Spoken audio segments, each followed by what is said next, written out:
તો આ અંગે જાણકારી આપશે અમારી સાથે ઉમંગ રાવલ જોડાઈ ગયા છે। ઉમંગ, હવે વાવાઝોડાનો ખતરો આવી રહ્યો છે, ડીપ ડિપ્રેશનના કારણે તબાહી તો મચેલી છે અને હવે વાવાઝોડાની પણ શક્યતા, શું વિગતો? પહેલી વખત એવું બને છે 1976 પછી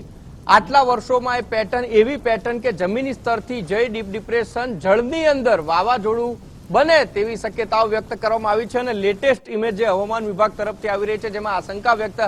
આપણે જે કરી રહ્યા છીએ કે મધ્યપ્રદેશથી જે આખી સિસ્ટમ, આ મધ્યપ્રદેશ ભોપાલ અહીંયા બતાવવામાં આવ્યું છે, ત્યાંથી અમદાવાદ એટલે કે મધ્ય ગુજરાત આખી સિસ્ટમ જ્યારે ડિપ્રેશન અહીંથી પસાર થઈ ત્યારે ધોધમાર મેઘાએ વરસાદ વરસાવ્યો છે અને આખી સિસ્ટમ હવે જ્યારે આગળ જેમ જેમ વધી રહી છે ત્યારે આ ભુજ તરફનો આખો ભુજ અહીંયા દર્શાવવામાં આવ્યું છે, પોઈન્ટ મૂકવામાં આવ્યો છે અને આખો કોસ્ટલ એરિયા આપ જોઈ શકો છો કે વાદળોના ઘેરામાં છે। એટલે હજી પણ 48 કલાક આપણે લોકોને સાવચેત કરી રહ્યા છે। એના કારણે જ કે આપણે આ જે હવામાન વિભાગે અત્યારે લેટેસ્ટ તસવીર જે આપી છે વાવાઝોડું જે થઈ શકે છે એ આ બતાવે છે કે ગુજરાત આખું મધ્ય અને સૌરાષ્ટ્ર અને કચ્છને બાદ કરતા આખું ગુજરાત જે છે અડધા ભાગનું એ કોરું છે, પરંતુ આ બાદનો જે આખો ભાગ છે જેમાં કચ્છ અને સૌરાષ્ટ્રનો જે સમાવેશ થાય છે એ આખું જ દેખાતું નથી। એટલે એનો મતલબ છે કે હજી પણ જે ખતરો છે ટળ્યો નથી, પરંતુ હવે બેવડી આફત એ આવે છે કે આ જે સિસ્ટમ આગળ વધી રહી છે એ આ બાજુ એટલે કે દરિયાઈ કાંઠે આ સાઈડ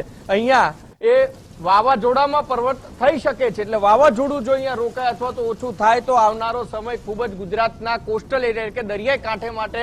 ખૂબ જ કઠણ સાબિત થઈ શકે છે અને એ જ રીતે હજી પણ ખતરો નથી ટળ્યો, એ સાવધાન રહેવાની જરૂર છે તમામ ગુજરાતવાસીઓ, ખાસ કરીને કચ્છના લોકોએ અને સાથે સૌરાષ્ટ્રના સુરેન્દ્રનગર પ્રવેશ દ્વાર અહીંયા આવે છે, ત્યાંથી લઈ મોરબી હોય, અહીંયા દ્વારકા આવે છે, પોરબંદર, જામનગર, જુનાગઢ સહિતના તમામ જે જિલ્લાઓ છે, ખાસ કરીને ભાવનગરથી માંડી અને ઠેઠ દેવભૂમિ દ્વારકા સુધીના આ ઘેરાવો જ એ ડરામણો છે અને ડરાવી રહ્યો છે કે ઘાટ છે એ ગુજરાત ઉપરથી નથી ગઈ અને વાદળોનું વંડરામણ જે છે એ હજી પણ યથાવત છે અને આગળ જેમ જેમ સિસ્ટમ વધતી જાય છે તેમ તેમ આ વાવાઝોડું છે એ સક્રિય થતું જાય છે અને સક્રિય થાય છે તો અને જો વાવાઝોડું ત્યાં ધીમું પડે છે તો